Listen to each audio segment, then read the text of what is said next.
Hello दोस्तों, नमस्कार। आप सभी का मेरे इस YouTube चैनल पे हार्दिक स्वागत है। अगर आपने इस वीडियो को क्लिक किया है तो निश्चित रूप से आप सीखने की प्रक्रिया में आगे बढ़ना चाहते हैं और ये बहुत अच्छी बात है। अभी मैं आपको नगर निगम, नगर पालिका और नगर पंचायत के चुनाव के विषय में इस वीडियो के माध्यम से बताऊंगा। हर एक नागरिक को यह जानना और यह समझना कि हमारे निकाय का चुनाव किस प्रकार से होता है और उनके प्रमुख को हम क्या क्या कहते हैं, ये सभी जानना एक जागरूक नागरिक के लिए बहुत आवश्यक है। जैसा कि आप सभी जानते हैं कि सरकार एक केंद्र सरकार होती है और एक राज्य सरकार होती है। केंद्र सरकार जो राजधानी से संचालित, देश की राजधानी से संचालित होती है, दिल्ली वाला सरकार भी बोलते हैं हम उसको, और एक राज्य सरकार होती है ना।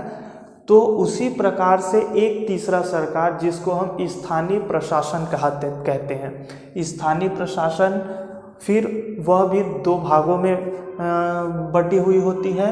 एक को हम शहरी क्षेत्र के हिसाब से और एक ग्रामीण क्षेत्र के हिसाब से।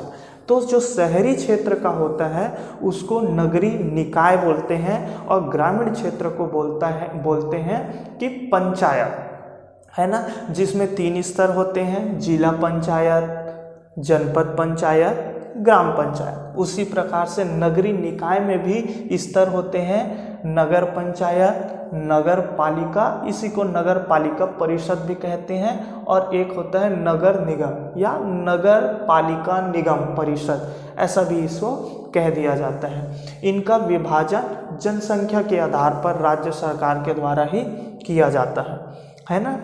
अब हम समझते हैं कि इनके जो प्रमुख होते हैं, प्रमुख सदस्य होते हैं, उनको हम क्या कहते हैं और इनका चुनाव किस प्रकार से होता है, और वर्तमान में जो राज्य सरकार ने संशोधन किए हैं वह क्या है। तो जो नगर पंचायत है, तो नगर पंचायत का जो प्रमुख होता है उसको हम अध्यक्ष कहते हैं, और नगर पालिका के प्रमुख को भी हम अध्यक्ष कहते हैं। नगर निगम के हम प्रमुख को महापौर या मेयर कहते हैं। उसी प्रकार से नगर पंचायत को फिर विभिन्न वार्डों में भी बांटा जाता है, और वह भी जनसंख्या के आधार पर राज्य सरकार के दिशा निर्देश के अनुसार बांटा जाता है।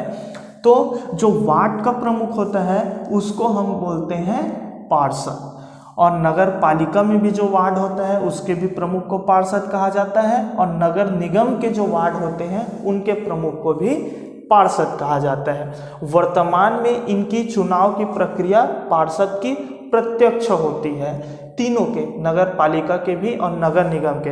अच्छा, सबसे पहले तो हमको ये प्रत्यक्ष और अप्रत्यक्ष क्या है उसको समझना चाहिए।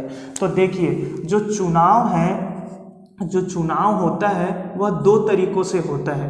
एक को हम कहते हैं प्रत्यक्ष चुनाव और एक को हम कहते हैं अप्रत्यक्ष चुनाव। प्रत्यक्ष डायरेक्ट और अप्रत्यक्ष इनडायरेक्ट। प्रत्यक्ष चुनाव में जो जनता होती है वही वोट करती है, लेकिन जो अप्रत्यक्ष होता है उसमें जनता वोट नहीं करती है, बल्कि जनप्रतिनिधि वोट करते हैं। हम इसको इस माध्यम से समझ सकते हैं कि हमारे राज्य का मुख्यमंत्री का चुनाव हम डायरेक्ट करते हैं क्या? नहीं करते। तो मुख्यमंत्री का जो चुनाव है वो अप्रत्यक्ष होता है।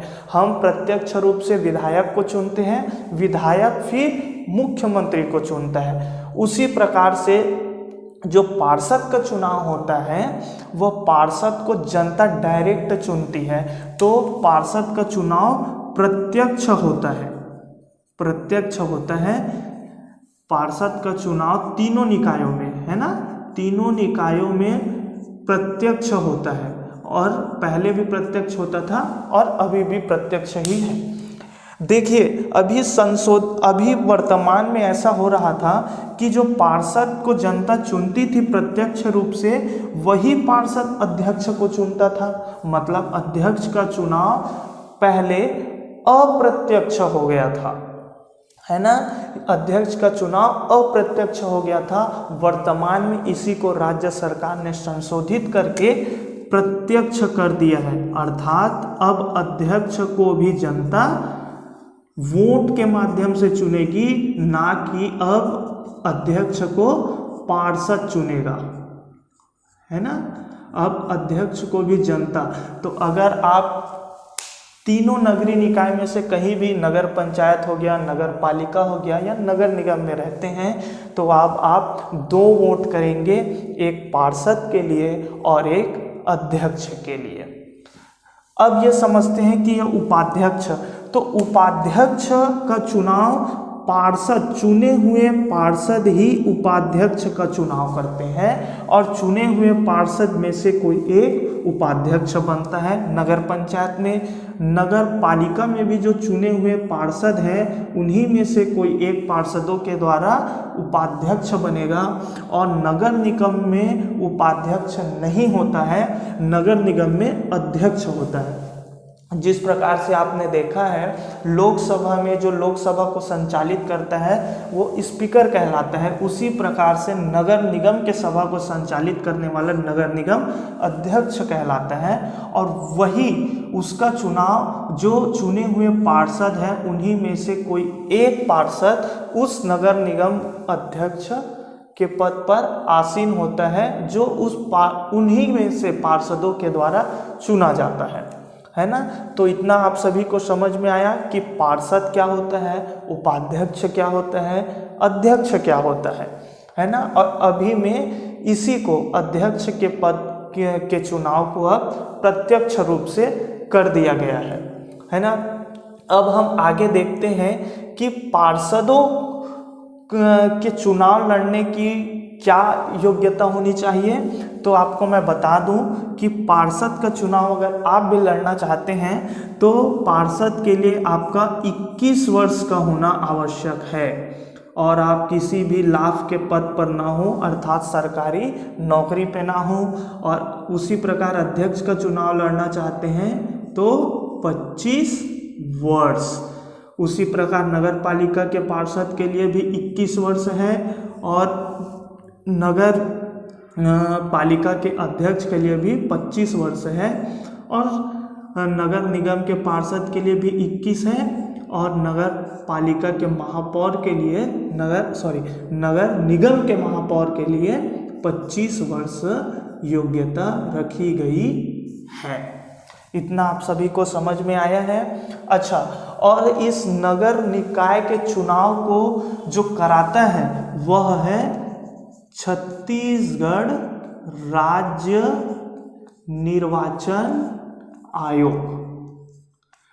तो छत्तीसगढ़ राज्य निर्वाचन आयोग के द्वारा ही इसकी चुनाव की प्रक्रिया को संपन्न कराया जाता है।